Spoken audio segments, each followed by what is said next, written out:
Hello students, आज हम बात करेंगे अपने चैप्टर के बारे में जो कि है क्या, pollution of air and water. So I am writing pollution of pollution of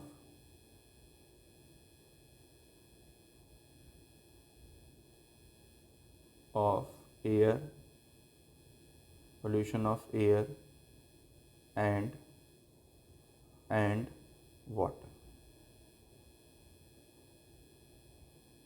pollution of air and water. इससे पहले हमें ये जानना होगा कि पोल्यूशन क्या होता है। पोल्यूशन क्या होता है?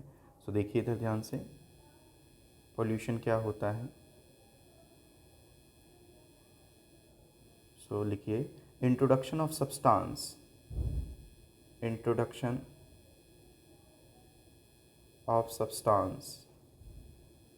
of substance introduction of substance that causes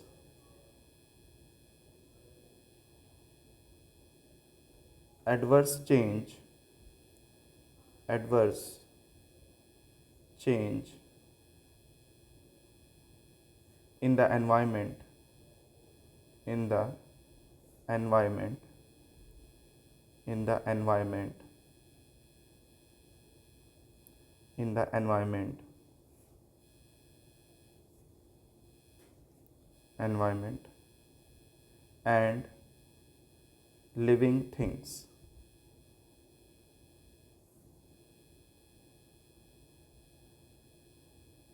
तो क्या मतलब है कि देखिए, पोल्यूशन क्या होता है, बेसिकली जब हम किसी सब्सटेंस का इंट्रोडक्शन करा देते हैं और जिसके कारण क्या होता है, हमारे एनवायरनमेंट में और लिविंग थिंग्स में अगर चेंज हो जाता है तो उसे हम क्या कहते हैं, पोल्यूशन कहते हैं। बेसिकली हम बात करते हैं, अगर मैं पोल्यूशन की बात करूं तो हम बात करते हैं water pollution, noise pollution, air pollution और सॉइल पोल्यूशन। बट यहाँ पर हमें जो बात करनी है वो बात करनी है एयर पोल्यूशन के बारे में और वाटर पोल्यूशन के बारे में। तो देखिए इधर ध्यान से,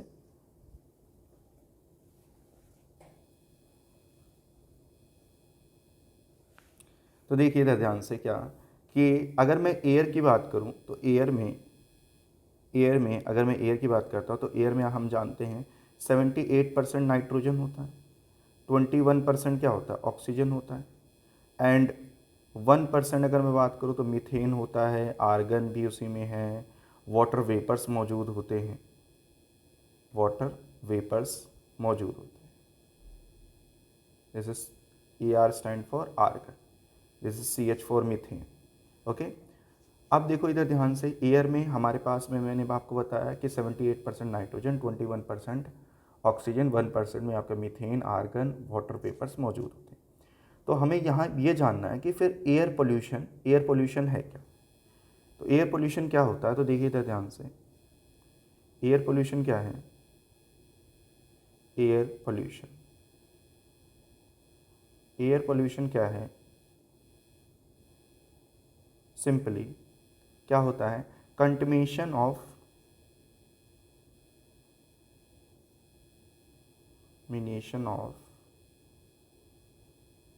air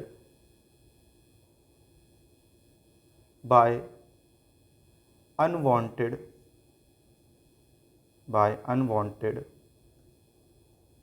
by unwanted substances which have unwanted substances which have harmful effect harmful effect harmful effect harmful effect on living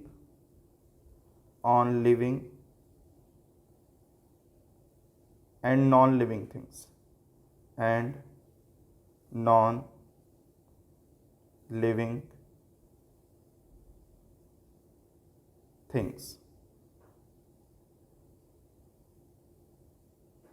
and non-living things।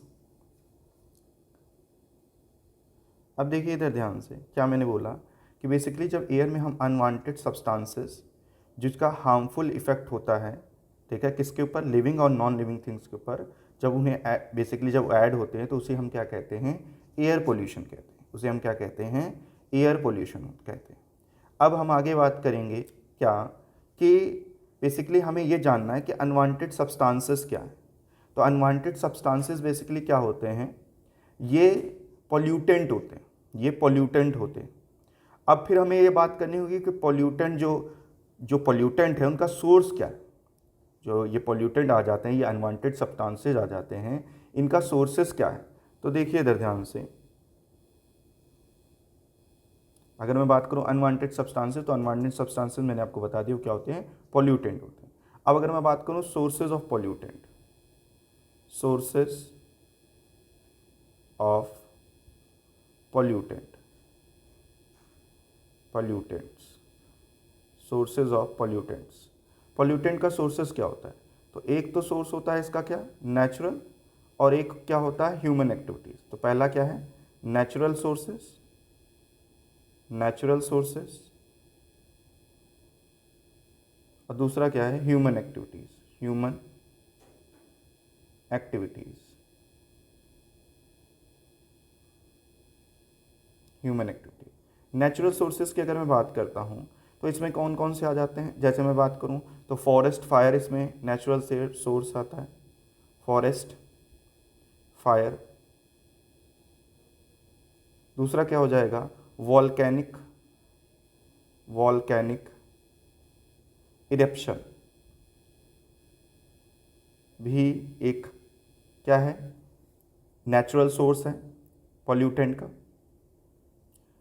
ठीक है, अगर वॉल्केनिक इरेप्शन होता है तो उससे भी क्या होता है, पॉल्यूटेंट जनरेट होते हैं। फॉरेस्ट फायर होते हैं तो उससे भी क्या होता है, पॉल्यूटेंट जनरेट होते हैं। अगर ह्यूमन एक्टिविटीज़ की बात करूं तो इसमें क्या आ जाता है, ऑटोमोबाइल से पॉल्यूटेंट निकलता है, ऑटोमोबाइल्स मतलब हमारी गाड़ियाँ, जो व्हीकल्स चलते हैं, ऑटोमोबाइल से हमारा पॉल्यूटेंट निकलता है। दूसरा क्या, इंडस्ट्रियल रिलीज से भी क्या निकलता है, पॉल्यूटेंट निकलता है, इंडस्ट्रियल, इंडस्ट्रियल रिलीज से भी क्या निकलता है, पॉल्यूटेंट निकलता है। तो यहाँ हमने क्या जाना कि जो अनवांटेड सब्सटेंसेस होते हैं उनको हम क्या कहते हैं, पॉल्यूटेंट कहते हैं। और पॉल्यूटेंट का सोर्स क्या है, उनका सोर्स नेचुरल भी सोर्स भी होता है और ह्यूमन एक्टिविटी भी होता है। अब हम बात करेंगे कि मेजर पोल्यूटेंट कौन कौन से हैं जो मेजर पोल्यूटेंट होते हैं। तो ये हमें पता होना चाहिए, दिस इज़ इम्पॉर्टेंट, यहाँ से क्वेश्चन बन सकता है कि मेजर पोल्यूटेंट, मैं अगर बात करूँ मेजर पोल्यूटेंट्स कौन कौन से होते हैं, तो इसमें जो सबसे पहला है वो है क्या, carbon monoxide, CO, carbon monoxide. दूसरा क्या है, कार्बन डाइऑक्साइड, CO2। तीसरा क्या हो गया आपके पास में, SO2, सल्फर डाइऑक्साइड। फोर्थ जो हो जाता है आपके पास में क्लोरोफ्लोरोकार्बन्स, क्लोरोफ्लोरोकार्बन्स जो होंगे वो आपके मेजर पोल्यूटेंट होते हैं। अब क्या होता है, मेजर इफेक्ट क्या होता है पोल्यूशन का, मेजर इफेक्ट पोल्यूशन का क्या होता है उसके बारे में हम बात करेंगे। तो देखिए इधर ध्यान से क्या होगा, so write down major effect, major effect of pollution,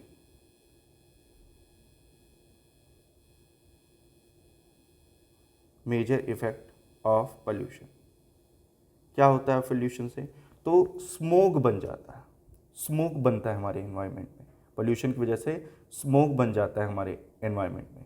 तो बेसिकली ये स्मोक होता क्या है, स्मोक क्या है, स्मोक क्या है, तो स्मोक प्लस फॉग, स्मोक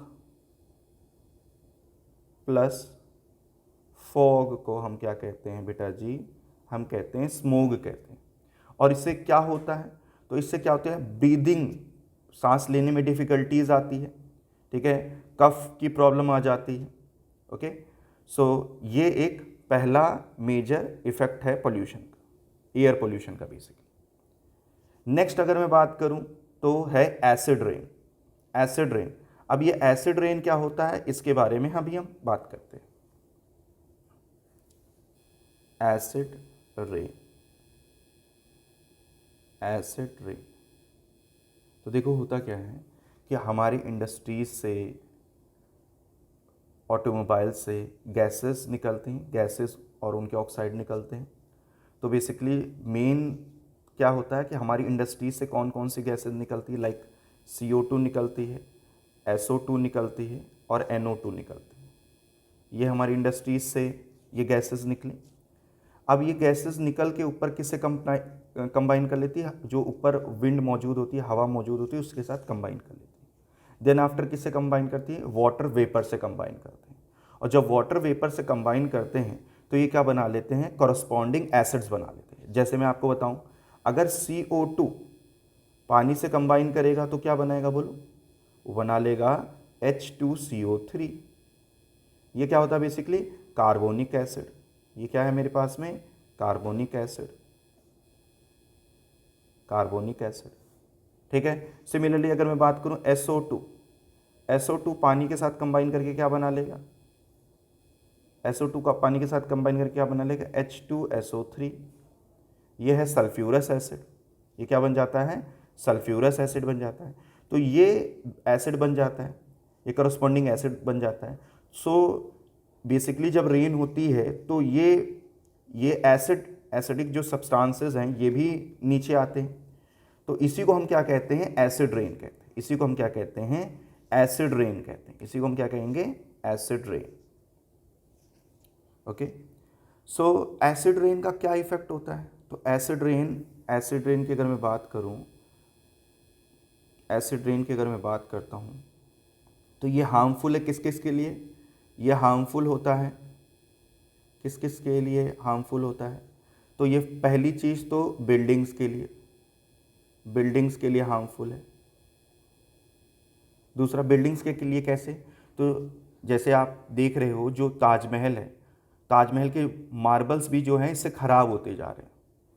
ठीक है, जो बिल्डिंग्स हैं वो ख़राब होती जा रही हैं, तो बिल्डिंग्स के लिए हार्मफुल है।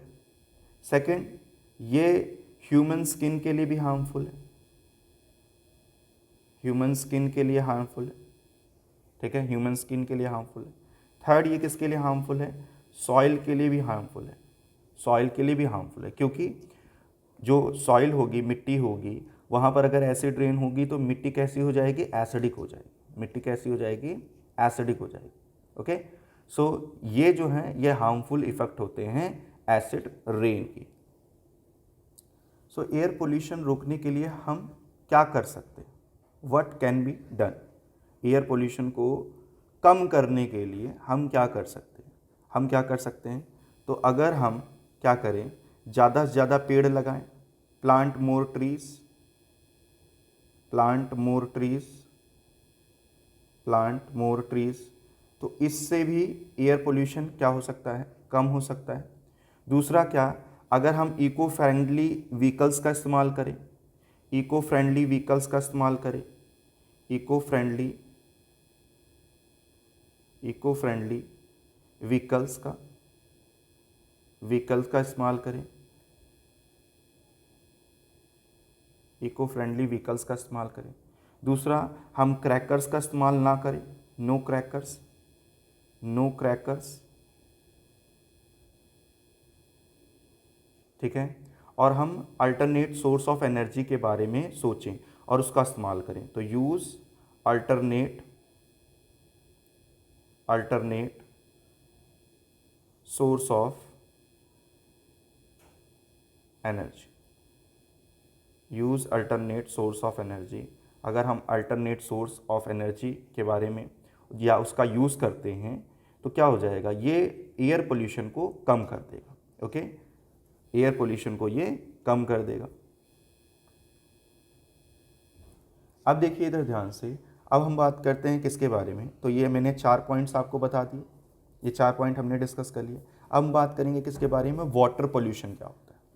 वाटर पोल्यूशन क्या होता है इसके बारे में डिस्कस करेंगे। तो देखिए इधर ध्यान से, वाटर पोल्यूशन,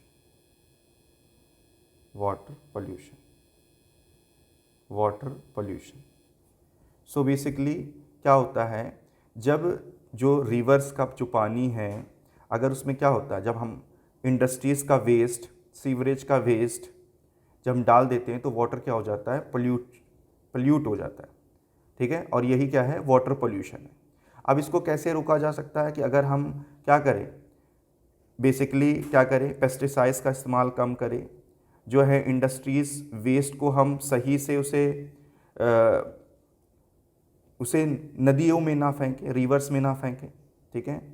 सो इससे क्या कर सकते हैं हम, वाटर पोल्यूशन को कम कर सकते हैं। ओके, अब देखिए इधर ध्यान से, अब हम बात करेंगे कुछ क्वेश्चंस के बारे में जो कि इस चैप्टर में बहुत इंपॉर्टेंट हैं, ठीक है। तो कुछ क्वेश्चन प्रैक्टिस करते हैं। तो देखिए पहला क्वेश्चन ये रहा, हमारा पहला क्वेश्चन है world environment day is on. पहला ऑप्शन है 5 जून, दूसरा ऑप्शन है 28 फेब, थर्ड ऑप्शन है 5 अगस्त एंड डी ऑप्शन है आपका क्या, 28 अप्रैल। तो this is very important question, क्या वर्ल्ड एनवायरनमेंट डे किस दिन होता है? तो इसका राइट आंसर है 5 जून को होता है। इसका राइट आंसर क्या है, 5 जून को होता है। नेक्स्ट हम बात करेंगे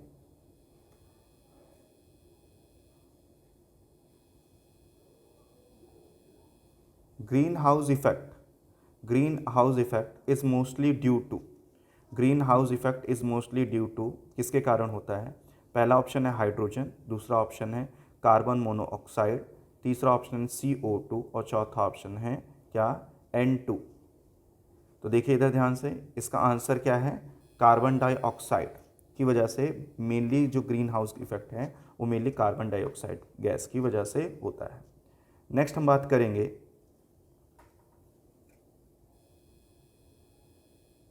a poisonous gas which reduces the oxygen carrying capacity of the blood is, a poisonous gas which reduces the oxygen carrying capacity of the blood is, पहला ऑप्शन है A option CO2, B option CO, C option N2, D option none. तो इसका answer क्या है, carbon monoxide, basically carbon monoxide. Okay, so इसका answer क्या हो जाएगा, बी हो जाएगा। आई होप आपको ये लेसन समझ में आया। Thank you very much.